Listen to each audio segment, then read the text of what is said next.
Today's shiur begins in the middle of Daf Lamed Hey, 15 lines from the top.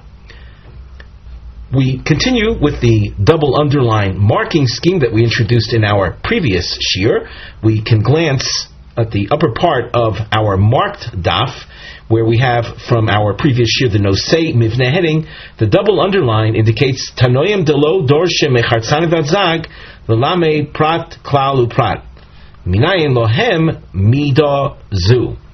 We saw in our previous shiur below of Nazir, who did not darshan mechartzanim adzag to indicate the type of drasha known as prat klal uprat, which we discussed extensively in our previous shiur. No need to review all of that now. Where did Rabbi Elazar ben Nazir learn the phenomenon of prat klal uprat? So the Gemara answered that, two possible answers, and here we have the Tana Rabbi Elazar, who had darshaned the psukim by Nazir not in a prat klal uprat fashion, but rather in a mi'et v'riba fashion, and as a result of his drasha, if you recall from our previous shiur, he included as part of the list of prohibited items for a Nazir the olim and luvin, the leaves and tendrils of the grapevine. So the Gemara asks, for Rebbe Elazar, the Dorish mi'et v'riba, Rebbe Elazar, who, with regard to the Nazir psukim, darshaned it in the mi'et v'riba fashion, prat uklal uprat mino lei. Where will Rebbe Elazar learn the principle of prat klal uprat? As we spoke about in our previous shiur, these are different approaches to how to expound upon verses in the Torah. So, where does Rebbe Elazar learn of the existence of the prat uklal uprat method? On the side of the Gemara, we have a structural note which features a triangle. These are tshuvos l'shelim minayin Rebbe Elazar hamidos shel prat klal uprat. These are answers to the question. You have Rabbi Avoh here, and a few lines later, Rava. So, Omar Rabbi Avoh, nafkole mehai kra. Rebbe Elazar will learn the existence of a prat klal uprat method from the following pasuk. The following pasuk appears in the context of an oath that a shomer would be expected to take in the event. A shomer is a guard or a bailey, someone into whose domain you entrusted an item. And at times, the shomer, in order to justify his claim of innocence, of non-responsibility in a given case, he has to swear to that effect. So the pasuk says, "V'chi yitain ish el re'eu chamor o shor oseh." The pasuk actually goes on. If you skip a word, you can see in quotation marks "v'chol behema," and it goes on after that to say "lishmor." So if you were to read the pasuk straight, you would read "V'chi yitain ish el re'eu chamor o shor oseh v'chol behema lishmor." For our purposes now, we're going to break this up into its component parts. The opening of the pasuk says, "V'chi yitain ish el re'eu chamor o shor oseh." When a person entrusts to his friend to watch these items, a donkey or an ox or a sheep, those are details, they're prat. And then you have a general expression, v'chol behema. V'chol behema is all creatures, all animals. And that would sound as if you're including even things like bears and lions, which are undomesticated. And the pasuk though goes on to it with another limiting expression, lishmor. And in this context, we're not going to use the term limitation, but rather prat, a detail. The idea of lishmor is exclusionary with regard to bears and lions. They are not types of animals that lend themselves to being entrusted. They're not trustworthy to begin with. So it's not a type of creature that you would entrust to someone. So what do we have then? After Lishmor, Chazar v'Porat. That's a prat. It's an exclusionary type of expression, hence we call it a detail, not a general statement. So now structurally, what do we have? Prat uklal prat. We began with the beginning of the pasuk was prat, was with detail. The chol behema was klal, a general statement, and lishmor, again, detail. And when you have a structure like that of prat uklal prat, I atodon elo ke'ein haprat. You will, if you are to include additional items, they would have to be similar to the detailed items featured in the pasuk. So that if an oath is going to be imposed on a shomer, it would have to be under circumstances where he was entrusted with something that has the characteristics of a donkey, ox, or sheep. Rava Omar, Nafkole Mehai Kro. Rava tells us that the Tana, Rebbe Ozer, would learn the principle of prat, klalu prat, from the following pasuk, which appears in the context of sacrifices. And take note of this as Vayikra Aleph, the first parak of Sefer Vayikra, pasuk Yud. Now we emphasize that this is pasuk Yud. In a few lines, there's going to be reference made to pasuk Beis, an earlier pasuk in that particular chapter. So Rava says the concept of prat, klalu prat, can be derived from the following. And the pasuk once again deals with animals that you might choose to serve as a korban. And if you note the expressions, the quotation marks, so we would read v'im min hatzon kivosim v'izim. And now the Gemara breaks it down. V'im min prat. That's min meaning from. I mean, it's a type of, we'll say, it's a limiting, exclusionary term. So it constitutes a prat, a detail. Hatzon. Hatzon is klal, is a general statement, a general type category. Hatzon can include sheep and goats, so it's viewed as a klal. There's a point made in Rashi. You'll see we have a little star. You can see that in the Rashi, a little more than halfway down. Min is a prat, hatzon, klal, and if you were to stop with that, you'd have a prat and klal, and you would include avafilu roveh v'nirba muktzeh v'nevad v'esan u'mechir shiksherim l'korban. You would think to include all of these. What are these? These are animals that were involved in prohibited activities and sinful activities, including bestiality, and or set aside to serve as an offering to an idol, or an animal that was worshipped, or given to a harlot as payment, or exchanged for a dog. So you would think that if you had that type of structure of a prat and then a klal, you would be entitled to include all of these other reprehensible elements as satisfactory to serve as a sacrifice. Well, we don't stop there though. The pasuk goes on to say kvosim v'izim, chazar v'porat. Kvosim and izim are specifics. They're details or specifics, and that's going to then limit how much we are going to allow to serve as a sacrifice. So now, that having been said, you have, what kind of structure do you have in this pasuk? Prat uklal prat.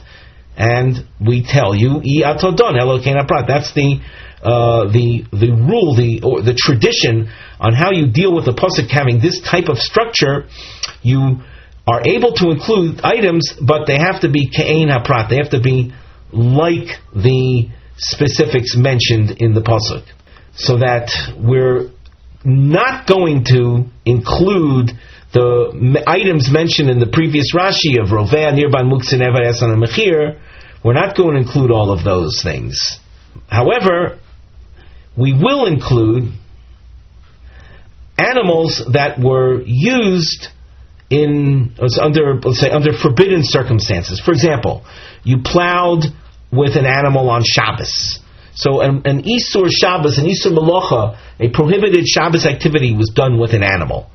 That is okay. That kind of animal is okay for a sacrifice.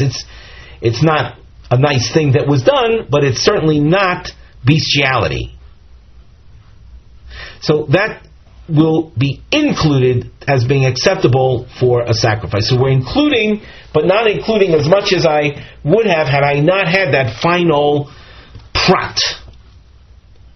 Continuing in the Gemara, we have a question. Notice it's a long question. Amar le Rav Yehuda mi Diskarta. Diskarta is Rav Yehuda's place. He said, Rav Yehuda from Diskarta said L'Rava. And at this point, you'll notice we have a new marking, a house shape that you will notice flips up and down.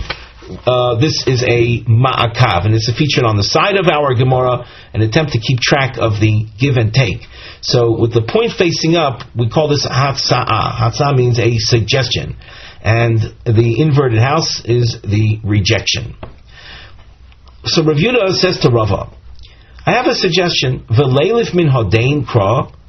Why not have Rabbi Ozer learn from the following pasuk, which actually appears earlier in that parsha that you already cited? It appears earlier, so let's give this precedence. What does the pasuk say?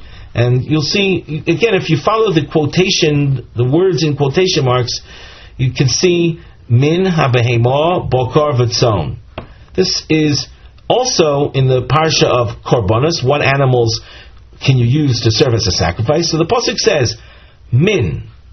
Min is exclusionary, so it constitutes a specific or detailed type word, which equals prat.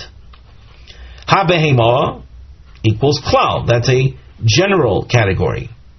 Boker v'tzon is chazar v'porat. That's more limited than behema.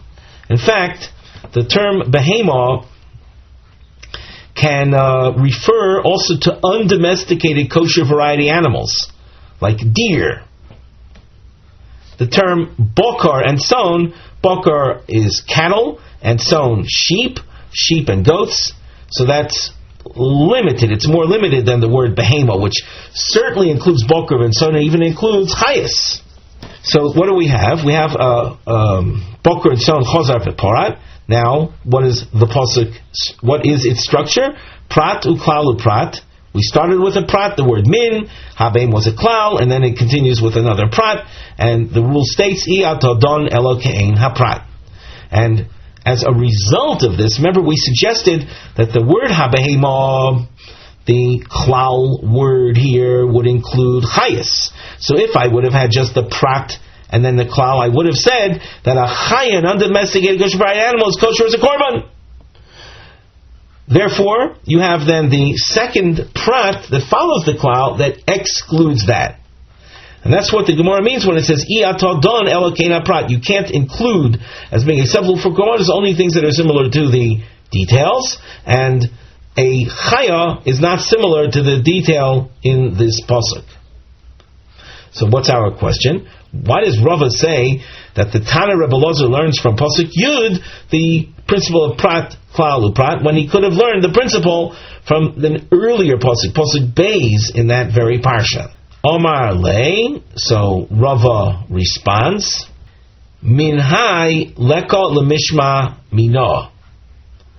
From pasuk Beis, I would not be able to conclude the exclusion of a chaya. De'i mehasam have amina habehema. If I would have had just this pasuk, namely pasuk Beis, where the word habehema appears, I would have told you that chaya bichlal behema. The chaya is part of the definition, is included in the word behema. And I wouldn't therefore have been able to exclude chaya as serving as a korban from this pasuk. Omar le. So Rav Yehuda says back, chaya bichlal behema. Are you going to say that from this pasuk I would have concluded that a chaya is acceptable? Haksiv boker v'tzon. But the pasuk goes on to say boker v'tzon v'avelei prat uklal uprat. Ve'i ato don elo ke'ein haprat. And therefore, from this pasuk, in fact, I would have excluded a chaya because of the final prat. And therefore, as Tosfos says, this pasuk, in fact, could very well have served as a basis for Rabbi Ozer for the concept of prat, klal, uprat. We continue in the Gemara with the question, Umena lon dahachihu. Tosfos focuses the question. So we look at the Tosfos, second Tosfos on the page, Umena lon dahachihu, arabonon koi. This point in the Gemara is focusing back on the Rabbanon. Up till this point, in today's shiur, we were dealing with the Tana Rebbe Lazar. But here, we go back to the Rabbanon, who darshaned the pasuk in Nazir as prat, klal, uprat, and they, by the way, excluded from the realm of prohibition of a Nazir, the olim and lulvin, the leaves and tendrils. So Tosfos, let's read it together. Umenolan dahachihu arabonon koi dedarshi leo klalu pratu klal umarbe kein haprat v'kaboi minolon demida zuba Torah hainu lemidrash kein haprat. From where do you see in the Torah that you are to include, when you have this kind of structure of klal pratu klal, that you include only things that are similar to the specific examples mentioned already in the pasuk? So the Gemara continues, giving us a source where you see this. Desanya. This pasuk deals with meiser sheni that one would eat in Yerushalayim. People who have fields would tithe during the Shemitah cycle, which is a 7-year agricultural cycle. On the 1st, 2nd, 4th, and 5th years, a meiser sheni tithe. That means 10% of one's produce would be set aside, and if it was so set aside with the hope, with the requirement of bringing the fruit to Yerushalayim and eating it in Jerusalem. Oftentimes, people had so much that it would be too cumbersome to haul all of the produce, the 10% of the produce, to Yerushalayim. So there was a Torah provision for you to redeem the sanctity, the meiser sheni sanctity that is on the tithed fruits, and transfer it onto money. With that money, you would go to Yerushalayim and buy food in Yerushalayim and eat it there. And that's what the pasuk says. Notice, again, we have a pasuk that's going to be broken down. If you just skim ahead in the text, reading the quoted parts, it would sound as follows: Now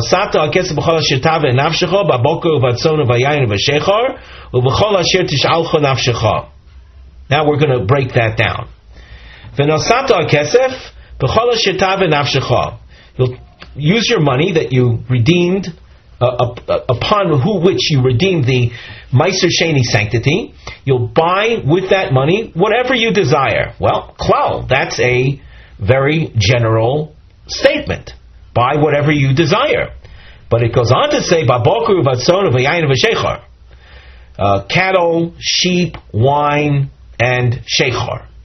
Well, that's prat. That's a detail. But the pasuk goes on to say, whatever you desire. Whatever you desire is chazar v'kolal. That's a general statement.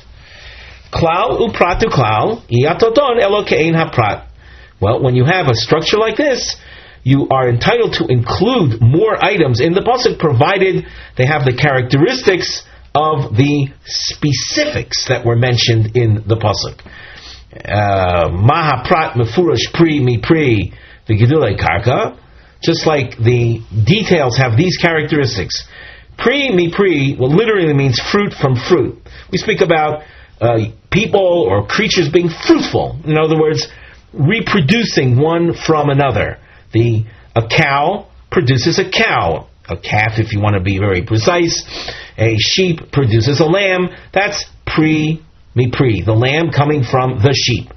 And Of course, originally, the fruit that you had was something that was derived from seeds of a previous fruit. So that's the characteristic of the specifics mentioned in this pasuk, pri mi pri, and gidulei karka, things that derive their sustenance from the ground.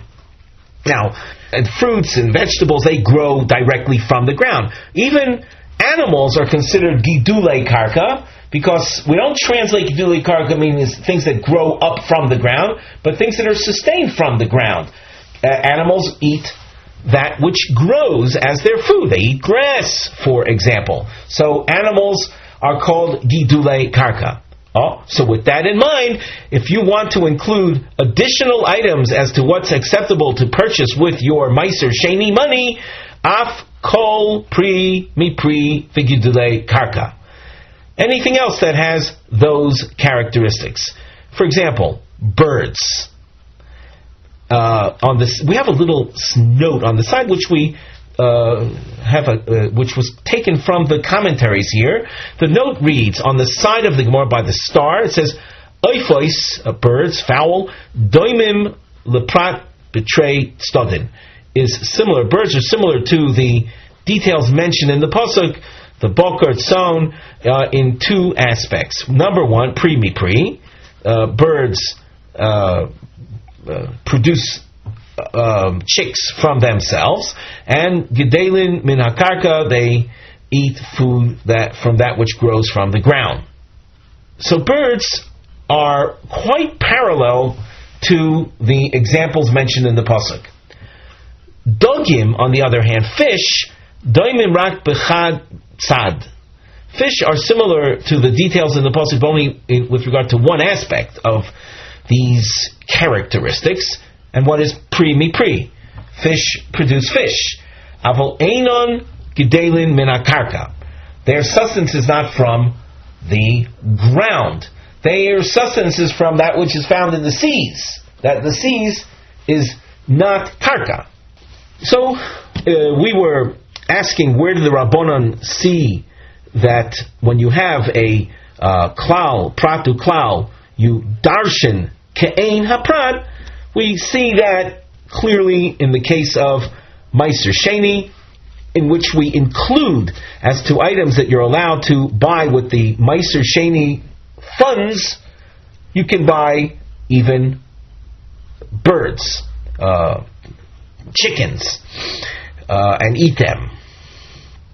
Because even though birds, oifos, are not mentioned in the pasuk, but through the method of expounding verses called klal, pratu klal, I come to that conclusion. On the side, you'll notice we have a nosei mivneh heading, a topic heading combined with a structural note. The triangle appears, and then the word mifti we put into quotation marks. That's the word that you see featured in this Gemara. These are hesberim derech she'elo tshuva, explanations through a question-answer method, binyan klolim, regarding principles of Torah, drosha, the characteristics through which we expound upon psukim. These are klolim, shal Torah, or sometimes we refer to them as midos, shal Torah nidreshes bohen, v'avdelim shebeneim, and the differences between the different principles as they appear. And the double underline that you see highlights hadgoshas hamidos, will highlight the style of drosha. We spoke about this in our previous shiur, that these are what we call oral traditions. The skill and even the license to apply these principles to psukim is something that we do not practice anymore. We don't initiate this. When we open up a chumash and learn psukim, we don't on our own say, "Oh, here's a pasuk that has a general statement and then followed by a specific statement and then another general, etc." We have droshes already from the Tanoim and Midrashim, and we learn what the Tanoim said, what the Tanoim darshan. We don't innovate using these ideas on our own. That having been said, Tosfos points out that since we've been discussing klal pratu klal and mi'it v'riba up till now in the context of Nazir, we featured the machlokas tanoim concerning olin and lulvin, leaves and tendrils, which is a specific Nazir topic. Once we featured these principles of pasuk drosha, pasuk expansion, we continue with other principles and differences between them. So let's continue in the Gemara. Michti klal uprat uklal. When you have a structure like that, and we actually just saw that with the case of the Meiser Sheni, ke'ein prota daininon. We feature, as far as what we're going to include, only things that are similar to the specifics mentioned in the pasuk. If that be the case, klola basra mayahani, what do I need the second klal for? In other words, I have a pasuk that opens with a klal, a general statement, followed by a detail. Wouldn't that have been sufficient? Why do I need the closing or the second reference to a general statement? The Gemara answers, Ahani la'osofi kol didomi lei. The second klal enables me to include anything that is similar and even in one respect, even one aspect. And if that be the case, so then we would be able to include even fish, being that they have the characteristic of mi pre. Let me point out that the explanation that we just gave is based on Rashi. Let's continue in the Gemara. V'su, prat uklal uprat. This is a different type of structure. Ke'ein haprat daininon. If the structure of the pasuk is a prat klal uprat, the result is that we will include only things that are similar to the specific example. Well, if that be the case, prota basra mayahani, what do I need the second prat for in the pasuk? Answer: Ilav prota basra, had I had the pasuk simply as prat uklal, without the second prat, have amina, I would have thought, nase, in other words, not that I would have simply thought, but I would have darshaned, have amina nase klal moisif al haprat. I would have had a general statement following a detail which would enable me to include a lot more than just that which is similar to the specific example. Umichti, train kloli uprota. That's the klal prat uklal structure. Utrain proti uklola. That's the prat klal uprat structure. Ke'ein prota daininon. In both cases, we seem to do the same thing. We include items that are similar to the specific examples. But notice there are two different structures. One is klal pratu klal, which means general, specific, and then general. And the other is specific, general, then specific. Ma'ika, beni, ubeni. What's the difference between the two? Ika, there is a difference. Ti'ilu tartin kloli uproti. In the case of klal pratu klal, ika prota dedomi lei afilu b'chad tzad marbinon. We made an allusion to this earlier when we spoke about the Meiser Sheni pasuk, which in fact was a klal prat uklal structure. The prat in that pasuk, the specific examples in that pasuk we mentioned were pri, mi pri, and gidulei karka. There were two descriptions, two aspects of those specific examples. They were pri, mi pri. They reproduce from themselves, and they are sustained from the ground. What are we going to include? So the Gemara just said, I will be able to include even items that are similar to the specific examples in the pasuk that are similar with regard to only one of those aspects. We saw Rashi before. An example of that would be the fish. Insofar as fish, though they are pre, they're not gidulei karka. Nevertheless, when you have a klal, pratu klal structure, like we saw with the kesef meiser sheni, you would be able to buy fish with your meiser sheni money.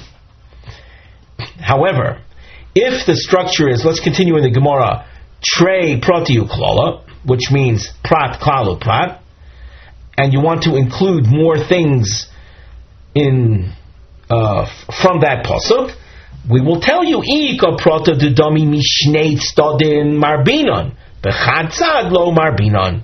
If you have additional items that aren't mentioned in the pasuk but are similar to the specific examples that are mentioned in two aspects, we'll include them. If you have something in mind that's similar to the details of the pasuk, but only in one of those aspects, we would not be able to include it. Michti, prat uklal. When you have a structure like that, the rule is nase klal moisif ala prat vis rabbi komili. The general that follows the specific enables us to include kol mili, anything, many things. Umie v'riba nami, when you have a structure that's mie v'riba, mie means a exclusionary expression followed by an inclusionary expression.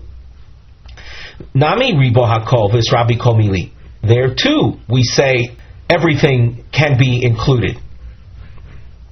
So ma'iko bein mie v'riba lepratu klal. What's the difference then between these two methods, these two characteristics of Torah expansion? Ika, there is a difference. De'ilu pratu klal marbinon afilu olin veluvin. Using the example from Nazir, if the pasuk was structured or darshaned in the prat uklal fashion, I would include in the list of prohibited items even the leaves and the tendrils. Umie v'riba, though it includes items beyond that which are mentioned in the pasuk, it's not as inclusive. Lulvin in, olin lo. The tendrils would be added to the list of prohibited items, but not the leaves. We mentioned in our previous shiur that this topic of the midos shator and dreshes ben would cover these two dapim, daf lamed daled and lamed hey. We've given a very superficial explanation to this topic. You notice that we didn't provide examples for each one of these midos. There is extensive literature on this topic. There's in the Shas Gemaras, in the standard editions of the Talmud, you will find in the first volume, that's usually part of Maseches Brochus, you'll find examples of these different midos in the, as I say, in those Shas volumes. So we're not leaving you high and dry without any option of researching this further. Simply in the context of our Daf Yomi Gemara marking shiur, it's we'll say beyond the purview of our program in giving extensive examples. And by the way, the Tosfosim on the page right over here also get into quite a bit of detail concerning these examples. But for our purposes, this will do. With that, we conclude our shiur for today.